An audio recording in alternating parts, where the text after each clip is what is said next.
বিশ্বকাপের নকআউট পর্বে এমন নাটকীয় ম্যাচ খুব কমই দেখা যায়। ২-০ গোলে পিছিয়ে থাকা বর্তমান বিশ্ব চ্যাম্পিয়ন আর্জেন্টিনা শেষ ১৩ মিনিটে ৩ গোল করে ৩-২ ব্যবধানে জয় তুলে নিয়েছে। একদিকে এটি বিশ্বকাপের অন্যতম সেরা কামব্যাক, অন্যদিকে ম্যাচ শেষ হওয়ার পর থেকে সবচেয়ে বড় আলোচনার বিষয় হয়ে উঠেছে রেফারিং ও ভিএআর এর বিতর্কিত সিদ্ধান্ত।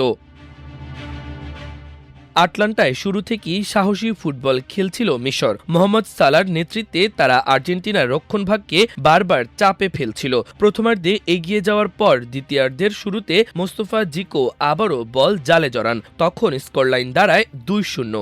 মনে হচ্ছিল বিশ্ব চ্যাম্পিয়নদের বিদায়ের দ্বারপ্রান্তে পৌঁছে দিয়েছে আফ্রিকার প্রতিনিধিরা। কিন্তু গোল উদযাপন শেষ হওয়ার আগেই ভিএআর থেকে রেফারি ফ্রাসোয়া লেতিস্কিয়েকে মনিটরে ডাকা হয়। রিপ্লেতে দেখা যায় আক্রমণ শুরুর অনেক আগে মারওয়ান আতিয়ার সঙ্গে লিসাদ্রো মার্তিনেজের হালকা শারীরিক সংঘর্ষ হয়েছিল।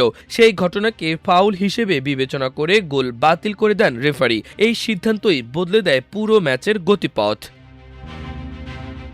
যদিও পরে আবারও গোল করে মিশর ২-০ ব্যবধানে এগিয়ে যায়, কিন্তু শেষ দিকে ক্রিস্টিয়ানো রোমেরো, লিওনেল মেসি ও এনজো ফার্নান্দেজের গোলে অবিশ্বাস্য প্রত্যাবর্তন করে আর্জেন্টিনা। তবে ম্যাচ শেষে জয় নয়, সবচেয়ে বেশি আলোচনায় ছিল ভিএআর এর সেই সিদ্ধান্ত। ম্যাচ শেষ হওয়ার পর চোখের পানি ধরে রাখতে পারেননি মিশরের ফরোয়ার্ড মুস্তফা জিকো। তার অভিযোগ ছিল সরাসরি, রেফারি নিরপেক্ষ ছিলেন না, তিনি আমাদের সঙ্গে অন্যায় করেছেন, আল্লাহ সাক্ষী থাকুক, এই টুর্নামেন্ট পাতানো। আরও বিস্ফোরক মন্তব্য করেন মিশরের কোচ হোসাম হাসান। তার দাবি ফুটবল নয়, ব্যবসায়িক স্বার্থই ম্যাচের ফল নির্ধারণ করেছে। তার ভাষায়, নিজেদের ব্যবসার জন্য ফিফা আর্জেন্টিনা ও মেসিকে বিশ্বকাপে রাখতে চায়। যদি আর্জেন্টিনাকে জেতাতে হয় তাহলে অন্য দলগুলোকে অংশ নিতে বলা হয় কেন? রেফারিং বিশেষজ্ঞ ও সাবেক premier league referee Graham Scott ম্যাচটি বিশ্লেষণ করতে গিয়ে বলেছেন, মিশরের বাতিল হওয়া গোলটি বাতিল করা উচিত হয়নি। তার মতে, গোলের আগে যে শারীরিক সংঘর্ষ হয়েছিল সেটি ছিল স্বাভাবিক ফুটবলীয় সংঘর্ষ। প্রায় ১০০ গজ দূরের একটি ঘটনাকে ভিত্তি করে গোল বাতিল করা ভিএআর এর হস্তক্ষেপের সীমা অতিক্রম করেছে। তবে একই সঙ্গে তিনি আরেকটি গুরুত্বপূর্ণ বিষয়ও তুলে ধরেছেন। শেষ মুহূর্তে মোহাম্মদ সালাহ যে পেনাল্টি দাবি করেছিলেন সেটি খারিজ করার সিদ্ধান্তকে তিনি সঠিক বলে মনে করেন। অর্থাৎ তার বিশ্লেষণ অনুযায়ী একটি সিদ্ধান্ত ভুল হলেও আরেকটি সিদ্ধান্ত ছিল নিয়মসঙ্গত। বিতর্ক আরও বেড়েছে আরেকটি ঘটনার কারণে। এনজো ফার্নান্দেজের জয়সূচক গোলের আগে বল দখলের সময় হুলিয়ান আলভারেজের সঙ্গে সালার শারীরিক সংঘর্ষ হয়েছিল।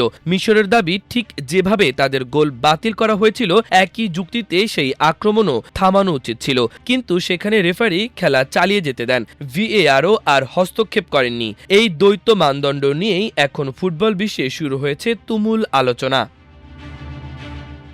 মজার বিষয় হলো, আর্জেন্টিনার জনপ্রিয় ক্রীড়া মাধ্যমও স্বীকার করেছে যে মিশরের বাতিল হওয়া গোলটি বিতর্কিত ছিল। ফলে বিষয়টি শুধু মিশরের অভিযোগই সীমাবদ্ধ নেই, নিরপেক্ষ বিশ্লেষকরাও সিদ্ধান্তটি নিয়ে প্রশ্ন তুলেছেন।